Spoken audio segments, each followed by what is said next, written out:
28 ባንኮች 1.3 ቢሊዮን ብር መጭበርበራቸው ተነገረ። 28 የኢትዮጵያ ባንኮች 1.3 ቢሊዮን ብር መጭበርበራቸውን የኢትዮጵያ ብሔራዊ ባንክ ዓመታዊ የገንዘብ ደህንነት ሪፖርቱ ላይ ይፋ አድርጓል። የባንኩ ሪፖርት እስከ ሰኔ 2024 ድረስ ያሉ የገንዘብ እንቅስቃሴዎች ዙሪያ ትኩረትን አድርጓል። ባንኩ በሪፖርቱ ላይ እንደጠቀሰው 28 የኢትዮጵያ ባንኮች 1.3 ቢሊዮን ብር በአጭበርባሪዎች ገንዘባቸውን አጥተዋል ብሏል።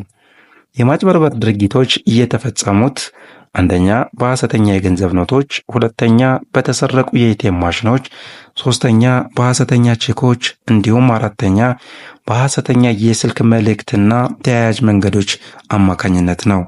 በዚህ ዓመት ባንኮች ያጡት ገንዘብ ከአምናው ተመሳሳይ ወቅት ጋር ሲነጻጸር በ300 ሚሊዮን ብር ጭማሪ እንዳሳየም በሪፖርቱ ላይ ተጠቅሷል።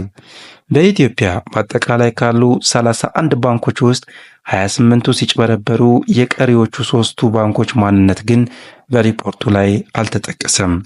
ባንኮች ከአነስተኛ የብድርና ቁጠባ ተቋማት ጋር በመቀናጀት ብድሮችን እየሰጡ ነው የተባለ ሲሆን ይህ አገልግሎት እየጨመረ መሄድና የበየነ መረብ ማጭበርበሮች መበራከት ባንኮች የሚያጡት ገንዘብ ሊጨምር እንደሚችል ብሔራዊ ባንክ በሪፖርቱ ላይ መጥቀሱን ይታወቃል። 1.3 ቢሊዮን ብር ተጭበረበሩ የተባሉት ባንኮች ዝርዝር በይፋ አልተገለጸም።